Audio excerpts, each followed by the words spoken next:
Hey,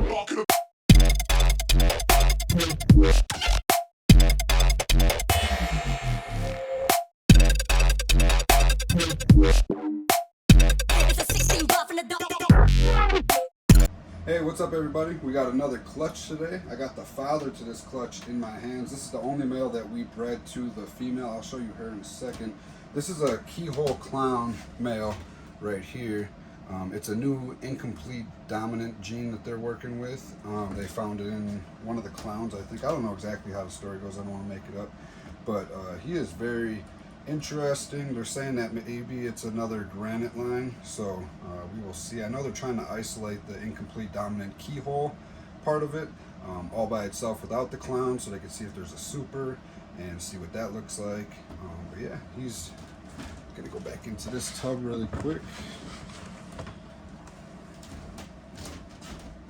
For the female, we have a Pastel 100% het clown, and today she is at day 28 from her post-ovulation shed. She is definitely not happy, so we're gonna have to get some paper towel for her, and I will cover her head a little bit, and I got another bin off to the side right here. Let's move you guys in really quick. So what we're going to do is try to cover her up a little bit without getting bit, and then we will get her over into her own container.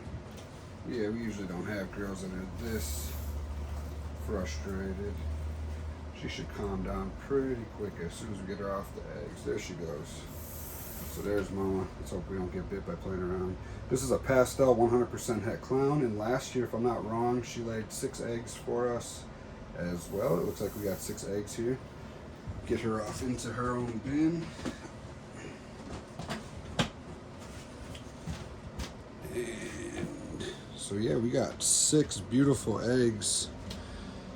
As you guys can see, got a little piece of cocoa on there right there. They all look viable. I will candle them later. Try to keep them as one big clump right now. And for those of you that don't know ball python eggs, they are like a soft leather sack filled with water, pretty much. So yeah, let's get the incubation tubs. So for my incubation tubs, I keep them inside of the incubator at all times. It keeps everything up to temperature. And them are my bins right there. I got these from,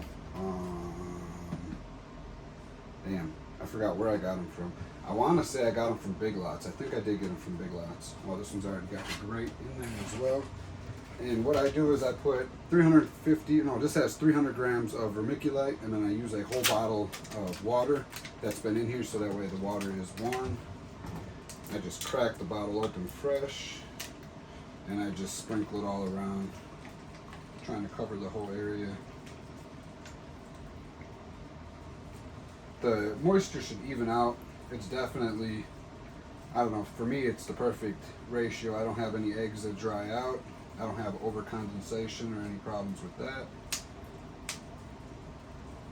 This makes it super simple. I can get ready at the beginning of the year and just have them waiting. And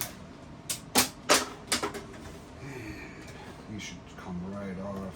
Stuck just a little bit, but yep, came off just like that. Got 6 beautiful eggs.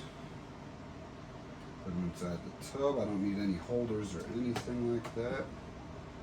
And this is the way it looks. I put a light grade inside there as well. I forgot about that part. You don't need it, but I use it to keep it above the vermiculite so the eggs aren't soaking in the vermiculite. I don't think it's necessary, but. And then these are the clutch cards that we have. Hopefully you can see it. Let's try to get a little bit closer. There we go. Got the Pastel het clown number 1 to the Keyhole clown male. Ovulation date was 2/1. Post-ovulation was 2/22. Thought she was going to lay around 3/22, but she laid on 3/18. Got to put in 6 eggs.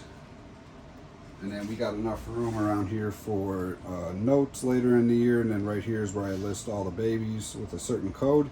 And if you guys ever need, give me the code off what the baby is, and then I can go back and look and show you what the mom and the dad are and tell you any info that you may need.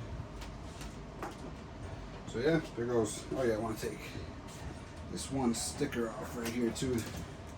And this just shows how much she weighed at 9/28. I'll weigh her again once I get a chance to here. Put that she laid today when the ovulation was, the post-ovulation shed. Try to keep as much info as I can. And then we also have, I stopped because it was the only male that I paired. I just wanted to make sure I got a couple locks in. Usually I put more dates down, but I got really distracted this year. But then this helps out too, just to make sure I know who is the daddy. And I love them stickers because they transfer over just like that. Super easy for me to put into the incubator then. And we now have 4 clutches in the incubator. Hopefully we'll have this thing filled up by next month or so. Appreciate you guys. Thanks for watching. Remember, hit that follow button, hit the subscribe button, hit the like buttons for us. It helps us on all the platforms. Thanks for watching. Peace. Peace.